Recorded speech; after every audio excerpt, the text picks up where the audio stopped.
মা বোনদের জন্য আমল করার জন্য চারটা আমল আল্লাহ রসুল বলেন। এক নম্বরে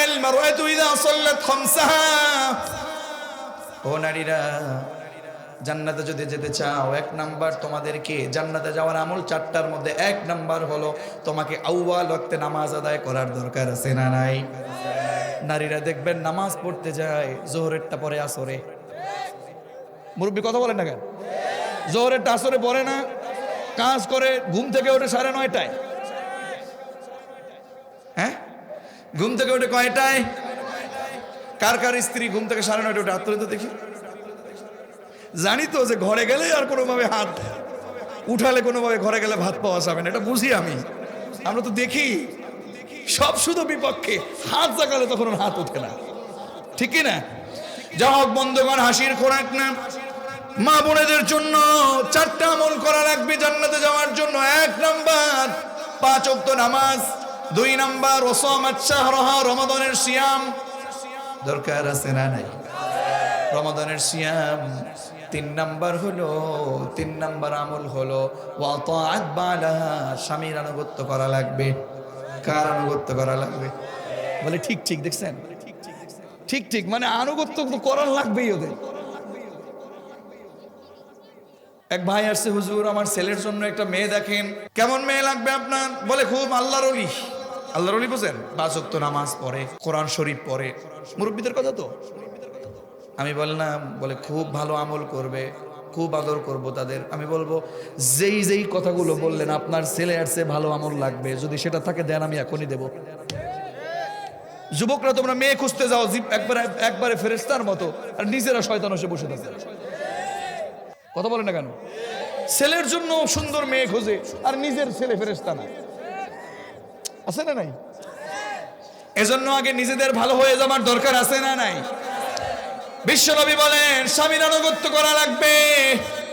স্বামীর আনুগত্য করে না নারীদের ভিতরে এরকম লোক আছে না নাই? আরো জোরে আছে না নাই? যেই নারী স্বামীর আনুগত্য করে না সেই নারীকে জাহান্নামে যাওয়া লাগবে। কথা বলেন ঠিক কিনা? আমি আরেকটু শাখা প্রশাখায় যাচ্ছি। কোন নারী যদি স্বামীর আনুগত্য না করে তাকে জাহান্নামে যাওয়া লাগবে। রাসূল মেরাজে গিয়েছিলেন। কোথায় গিয়েছিলেন? আর জোরে কোথায়? মা বোনেরা যেহেতু বেশি এসেছে তাদের একটু বেশি বলাই দরকার, ঠিক কিনা? মা বোনেরা সবসময় শুনতে পারে না, সবসময় সব জায়গায় যেতে পারে না। স্বামীরাও তাফসিরে এসেছে, মা বোনেরাও তাফসিরে এসেছে, পড়েন আলহামদুলিল্লাহ।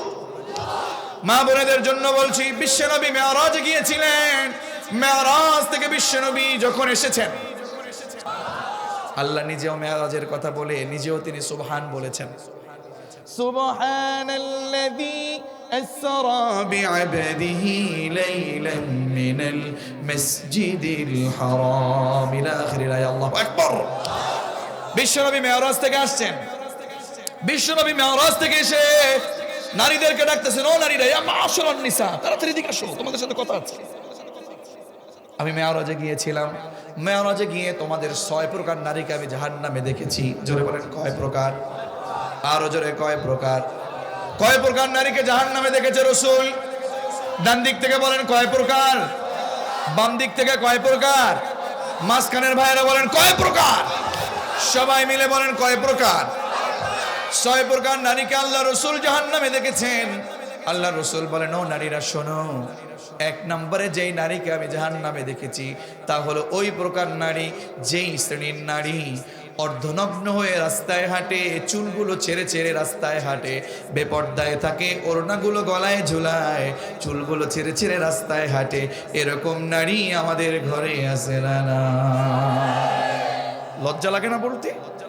এই কে সে? যে তোমারই মেয়ে, আপনারই মেয়ে, আপনারই বোন, আপনারই স্ত্রী, আপনারই মা। তাহলে আপনি কেমন পুরুষ হয়েছেন? কেমন পুরুষ হয়েছেন যে আপনি পুরুষ হবার পরেও আপনার বোন, আপনার মেয়ে, আপনার স্ত্রী জাহান্নামে যাবে, তাদেরকে বেপরদায় রাখেন? আপনি কেমন পুরুষ? আপনি যত বড়ই পুরুষ হন না কেন, যত বড় মসজিদের সভাপতি হন না কেন, যত বড় হাজী সাহেব হন না কেন, নিজের ঘরে যদি পর্দা না থাকে, এজন্য আপনাকে আল্লাহর কাছে জবাবদিহিতা করা লাগবে। রাগ করলেন? সত্য কথা একটু তিতাই লাগে। কথা বলেন না কেন? তিতার পরে মিঠা আছে না নেই? আপনি মিঠা মিঠা ওয়াজ শুনতে পছন্দ করেন, এটা আমিও জানি। শুনেন, একজন ঔষধ যদি খেতে চান, সুস্থ হতে চাইলে ডক্টর যদি তিতা ঔষধ দেয়, মিঠা ঔষধ দেয়, দুটি খাওয়া লাগবে, কারণ সুস্থ হওয়া লাগবে। কথা বলেন ঠিক কিনা? যাই হোক আমার বন্ধুগণ,